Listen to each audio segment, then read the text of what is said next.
Sir నమస్కారం sir. నమస్తే అండి. సార్ ఏపీలో మోహన్ బాబు గారి యూనివర్సిటీ దగ్గర ఉద్రిక్త పరిస్థితి నెలకొంది సార్. ఎందుకు అంటే మోహన్ బాబు గారు అండ్ విష్ణు గారు ఇద్దరు కూడా అక్కడే సంక్రాంతి సెలబ్రేట్ చేసుకుంటున్నారు. అక్కడికి మంచు మనోజ్ వస్తున్నట్టుగా వార్తలు వినిపించి వాళ్ళు పోలీసులకు ఇన్ఫార్మ్ చేస్తే అక్కడ భారీ సెక్యూరిటీ కూడా ఏర్పాటు చేశారు. ఆ తర్వాత పోలీసులు మంచు మనోజ్ మాత్రం రాకూడదు అని చెప్పేసి పంపించేసి నోటీసులు కూడా ఇచ్చారు. ఆ తర్వాత మనోజ్ వెళ్ళి లోకేష్ గారిని కలవడం కూడా ఇప్పుడు చర్చనీయాంశంగా మారింది. ఎందుకు లోకేష్ గారిని కలిశారు అని చెప్పేసి కూడా చర్చించుకుంటున్నారు. మరి మొత్తం ఈ మంచు వివాదం అనేది మరోసారి తెరపైకి రావడం, చర్చించుకోవడం చూస్తున్నాం సార్. మీరేం చెప్తారు సార్ ఇష్యూ గురించి? అంటే మంచు మనోజ్ ఆ మధ్య వాళ్ళ ఇంటి దగ్గర వివాదం జరిగినప్పుడు ఒక అద్భుతమైనటువంటి మాట చెప్పాడు.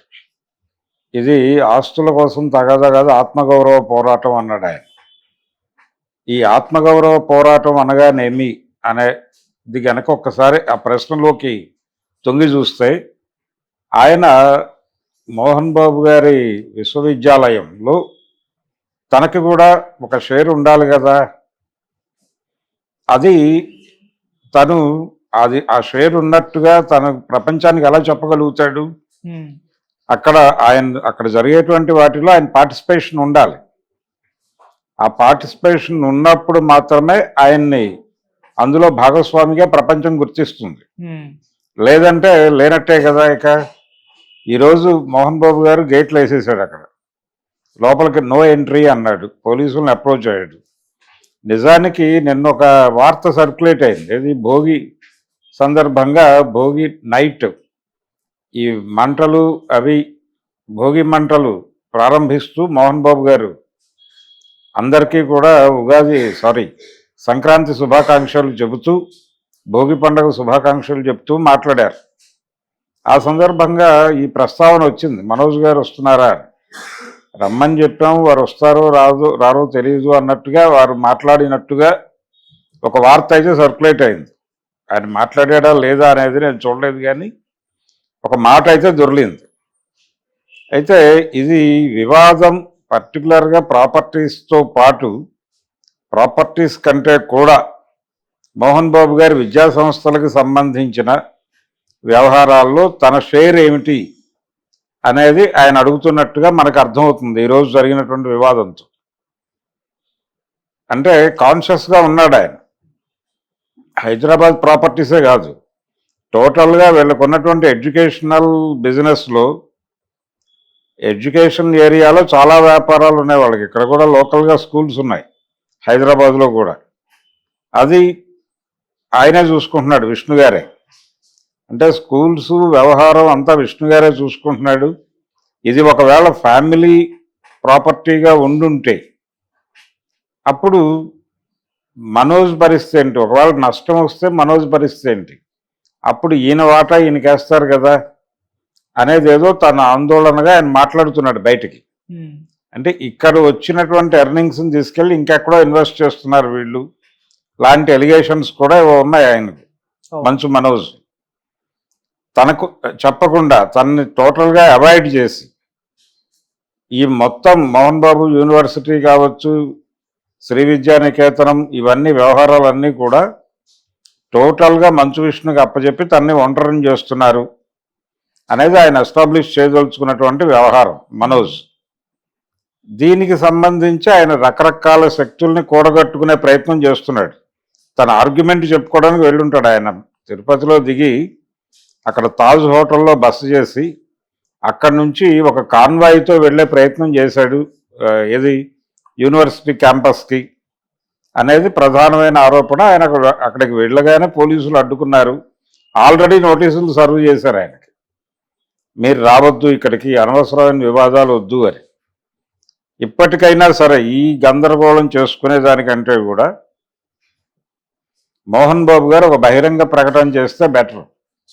ఆయన లోకేష్ దగ్గరికి వెళ్తాడా, లేకపోతే మరో చోటుకి వెళ్తాడా, ఆయన గోడు చెప్పుకోవడానికి ఆయన ఎవరినైనా అప్రోచ్ అవ్వచ్చు.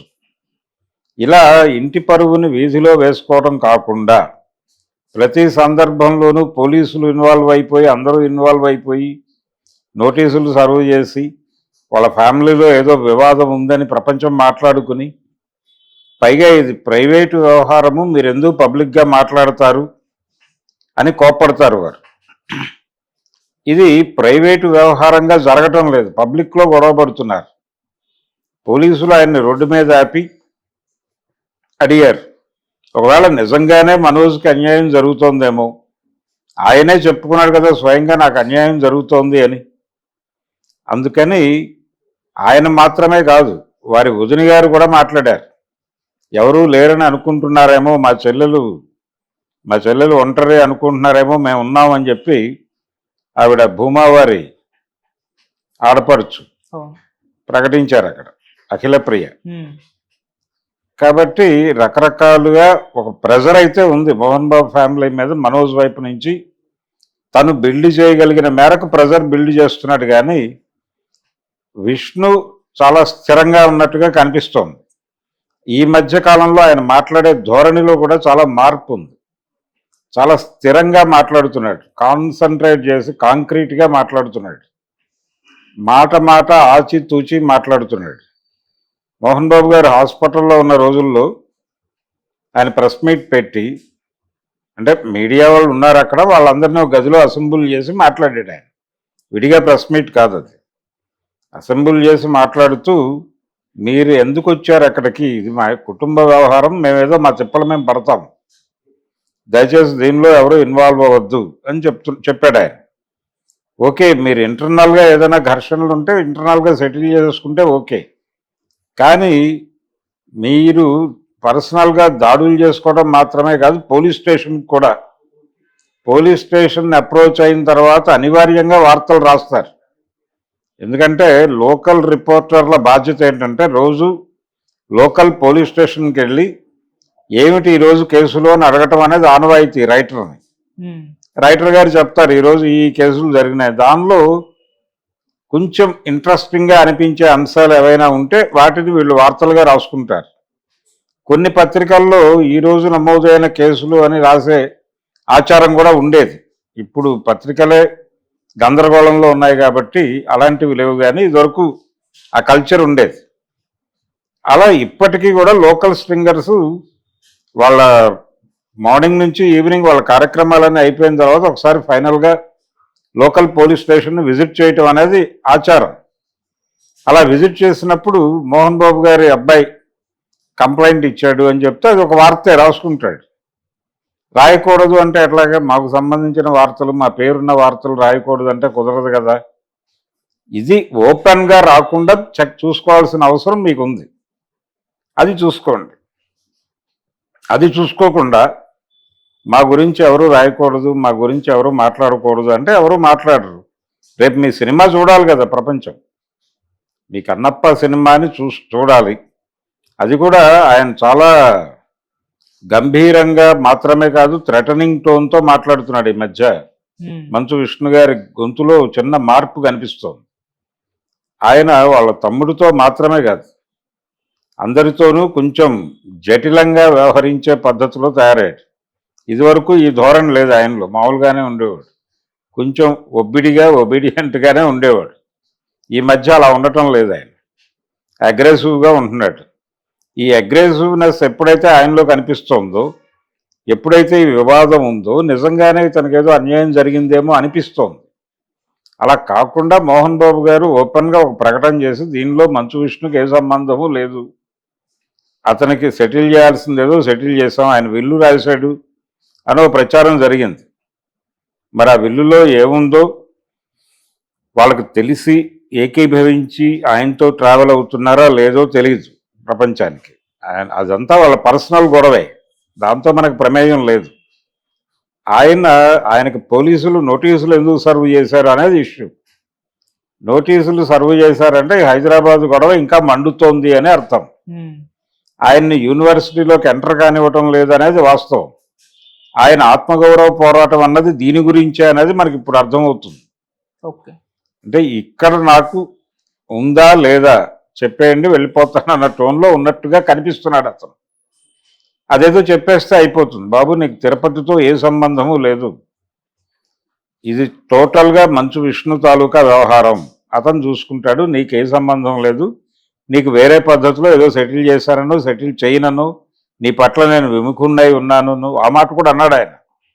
ఇదంతా నేను ఎక్వైర్ చేసిన ప్రాపర్టీ, నేను ఎవరికి ఇచ్చుకుంటే వాళ్ళకి ఇచ్చుకుంటా, నీకేం సంబంధం లేదు అని కూడా మాట్లాడాడు ఆయన. సో అదే నిజమైతే, ఒకవేళ అదే నిజమైతే అదే ప్రకటించేసి నువ్వు ఎక్కడికైనా వెళ్ళి కోర్టుకి వెళ్ళు, కానీ ఇలాంటి వివాదాలు చేయొద్దు, ఇది చేస్తే కనుక మేము పోలీసులు కేసులు పెడతామని చెప్పచ్చు. అలా చెప్పినట్టుగా ఎక్కడా దాఖలాలు లేవు. చెప్పేస్తే మంచు మనోజ్దే తప్పు అవుతుంది అక్కడికి వెళ్ళటం, ఒకవేళ ఆల్రెడీ వీళ్ళు అలా చేసుంటాయి. కానీ అలా చేసినట్లేదు, అందుకనే వెళ్ళాడు అతను. వెళ్ళిన తర్వాత అడ్డుకునే ప్రయత్నం చేశారు, అక్కడి నుంచి పంపించే ప్రయత్నం చేశారు. ఏముంది, ఇంట్లో పిలిచి కూర్చోబెడితే అతను కూర్చుని కాసేపు ఉండి వచ్చేస్తాడు కదా. ఎందుకు అవాయిడ్ చేస్తున్నారు అతన్ని అంటే, అతనిలో అంత కోపం పోగుపడేంతగా మీరేం చేశారు, అది కదా మాట్లాడుకోవాల్సింది. అది లేకపోతే అతను ఎందుకు వస్తాడు? పైగా ఇప్పుడు న్యాయం చేయండి అని చెప్పి ఆయన ప్రతి గడపని తడుముతున్నట్టుగా కనిపిస్తోంది. లొకేషన్ కలవడం వెనకాల ఉద్దేశం అదే కావచ్చు. ఓకే, ఎందుకు వాళ్ళందరినీ ఇన్వాల్వ్ చేయటం? మీరు సమర్థులు, మీరు కూర్చోబెట్టి మాట్లాడి సెటిల్ చేయగలరు. సెటిల్ చేసేసి ఇదిగో అబ్బాయి, నలుగురు పెద్ద మనుషుల సమక్షంలో క్లియర్గా చెప్పేసి క్లోజ్ అనేస్తే సరిపోతుంది కదా వివాదం. ఇది ఆస్తుల గొడవ మాత్రమే కాదు, ఆత్మగౌరవ పోరాటం అనటం వెనకాల ఆయన ఉద్దేశం చాలా క్లియర్గా మోహన్ బాబు యూనివర్సిటీలో నాకు షేర్ ఉందా లేదా చెప్పండి అని. అదేదో నెక్స్ట్ వారసుడు ఎవరో ప్రకటించేసి పట్టాభిషేకం చేసేస్తే అయిపోద్ది కదా మంచు విష్ణు గారికి. మనోజ్ అనే అతనితో నాకు ఏ సంబంధం లేదు అని ప్రకటించవచ్చు. ఆ మాట కూడా అన్నాడు ఆయన అంతకుముందు. కానీ ఇది కుటుంబపరమైనటువంటి వివాదం. ఆయన విష్ణు స్టాండ్ తీసుకున్నాడు, విష్ణు వైపు ఎక్కువ మొగ్గుతున్నాడు మోహన్ బాబు అనటానికి ఇవన్నీ కూడా ఈ అభిప్రాయం జనాల్లో ఏర్పడడానికి ఇలాంటి సంఘటనలన్నీ ప్రోద్బలం కలిగిస్తాయి. ఆయన విష్ణు అంటే అతను ఆల్రెడీ అలిగేషన్ చేశాడు మనోజ్, మా తండ్రి గారు మా అన్నగారి కంట్రోల్లో ఉంటున్నాడు, వారు చెప్పిందే వింటున్నారు తప్ప ఈయన కళ్ళతో ఈయన బుద్ధితో ప్రపంచాన్ని చూడటం లేదు. Through Vishnu's I he watching world అన్నట్టుగా మాట్లాడాడు విచిత్రంగా. ఇది కరెక్ట్ కాదు. ఆయన విష్ణుకి అనుకూలంగా ఉన్నాడని అవతల నుంచి ఎలిగేషన్ వచ్చిన తర్వాత అయినా మీరు హక్కును చేర్చుకొని ఓదార్చాలి. అటువంటిది కూడా ఏం కనబడలేదు. అంటే అతనితో ప్రాబ్లం ఉంటే ఉండొచ్చు, ఫ్యామిలీలో ఉన్నప్పుడు ఓపెన్గా చెప్పేసి సెటిల్ చేసేసుకుని తోసేస్తే అయిపోతుంది కదా. ఎందుకు దీన్ని కొనసాగించుకోవటం? పైగా దీన్ని గురించి మాట్లాడకూడదు, రాయకూడదు, ఇలా అంటే అలాగే ఎవరో ఒకళ్ళు ఎక్కడో చోట ఏదో ఒకటి నడుస్తుంది చర్చ. ఏం జరుగుతోంది, వాళ్ళేంటి రోడ్డు మీదకి వచ్చారు, పోలీసులు ఆపారు, నోటీసులు ఇచ్చారు, నోటీసులు సర్వ్ అయినాయంటే పోలీసులకైనా చెప్పుంటారుగా వీళ్ళు అతనికి ఏం సంబంధం లేదని. అదే విషయం అతనికి చెప్పేస్తే అయిపోతుంది, బహిరంగంగా చెప్పేస్తే అయిపోతుంది. ప్రపంచం కూడా ఇంక అతన్ని మోహన్ బాబు కొడుకుగా గుర్తించదు, మర్చిపోతుంది. ఆ పనైనా చేయాలి ఆయన, కనీసం అదైనా చేస్తే బాగుంటుందని ఆశిద్దాం. Okay sir, thank you so much. Thank you.